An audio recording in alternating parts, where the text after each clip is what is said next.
Blessed morning po sa atin mga kapatid. Sa video pong ito, kami po ay namili dito po sa may GMA Cavite. So, ang lugar po na ito ay tinatawag po na Petron. Kasi nga po, meron po ditong Petron. At ito na po yung nakasanayan itawag ng mga tao dito sa GMA. At sa tuwing magpapasko nga po, ang mga nagtitinda po dito ng mga damit ay nagtatayo po sila ng tiyanggi dito po sa may gilid ng DB Mall. Speaking of DB Mall, dito nga pala ay maraming pagkain pwede mong kainin kagaya po ng mga pansit, spaghetti, palabok, at kung ano-ano pa pong pagkain. Sa tuwing meron pong birthdayhan, yung karamihan po dito na lang po nagpapaluto para po hindi na po sila magluto at mabilis na po ang proseso ng kainan. Gayon din po ang mga nagtatrabaho sa mga pabrika. Sa tuwing sila po ay isasahod, naiisipan po nila munang kumain dito sa may DB Mall. Kaya nga po pala kami nagpunta dito mga kapatid sa Petron para po bumili ng pang-exchange gift ng aming munting anak. Dahil kinabukasan po ay kanila pong Christmas party sa school. Napakarami nga pong pagpipilian dito, kagaya ng mga damit, short, tsinelas, jacket, bag, at kung ano-ano pa pong gamit sa bahay. At ang kagandahan po doon ay napakamura niya po, kagaya po ng presyo sa Divisoria.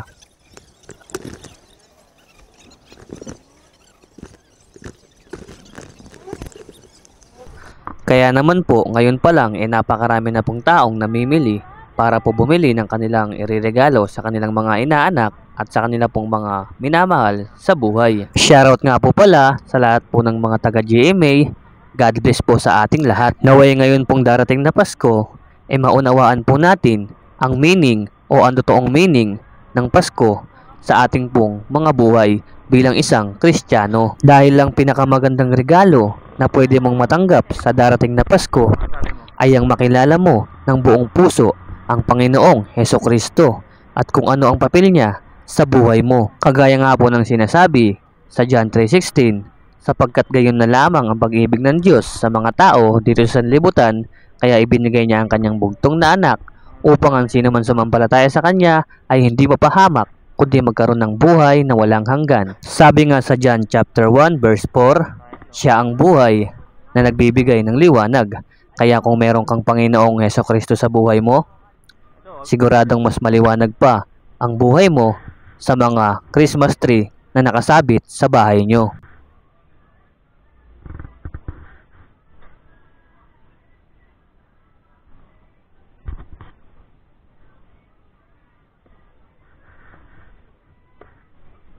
Yes.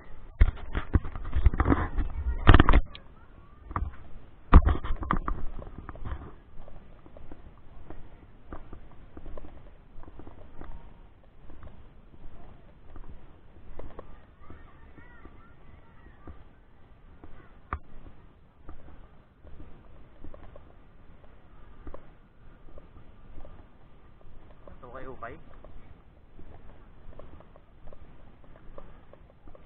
Ito oh.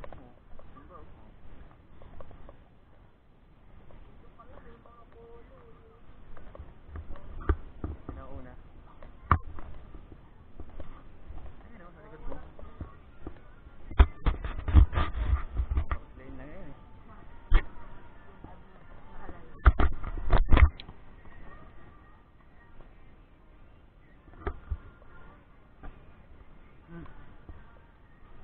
Wala naman dito eh.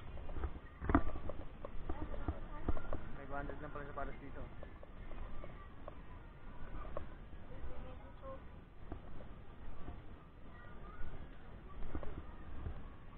Doon.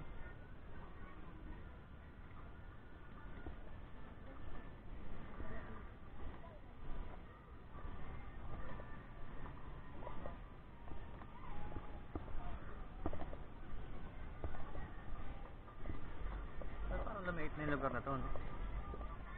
Hindi na yung labas. Wow! Ito!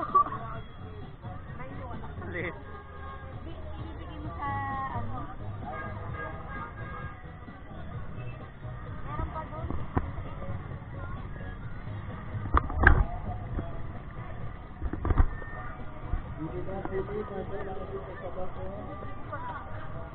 Ginawa na rin palang tiyanggi dito. Kamay.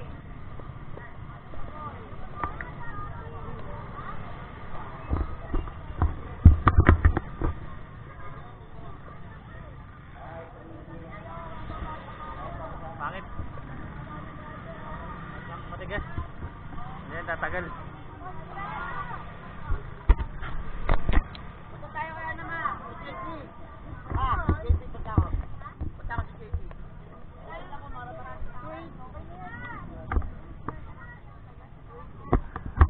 Naruto. Kulay black ba? Black? Wow, siya ang gusto niyo.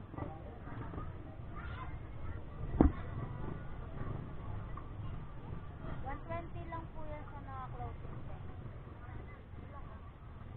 Naruto? Naruto? Eh, Naruto. Ayun po yung kulay black ko. Naruto. Anong kulay daw ba? Please, anong kulay daw? Ay, Naruto. Hello.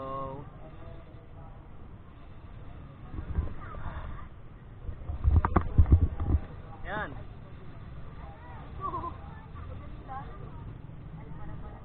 Hunter.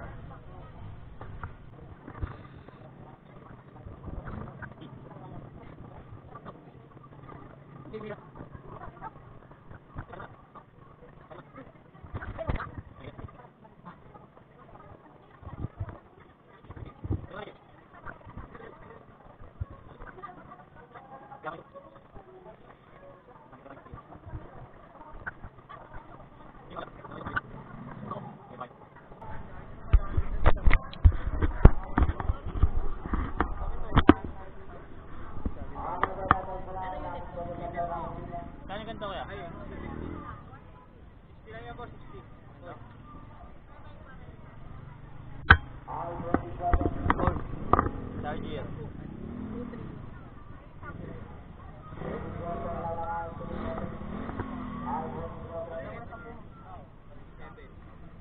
Ano sa'yo? Android ba yan?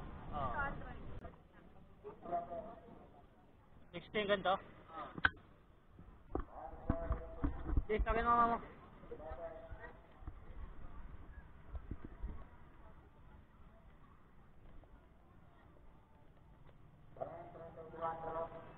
Pwede na sa 500 boss?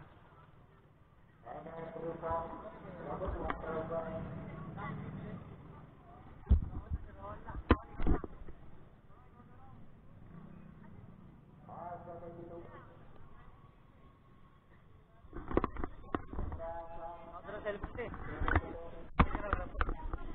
Hanap na.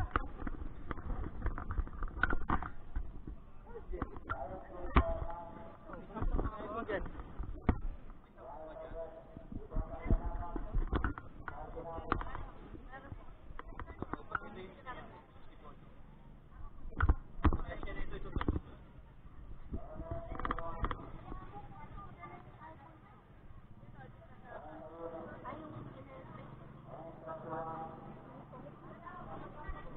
Dapat ba sa inyo, JC? Ayaw? Hindi, ay. Hindi, Dapat ata.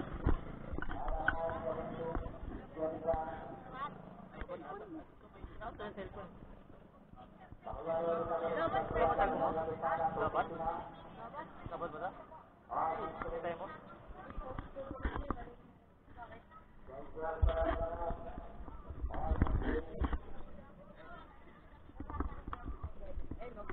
matagal siya mag-work.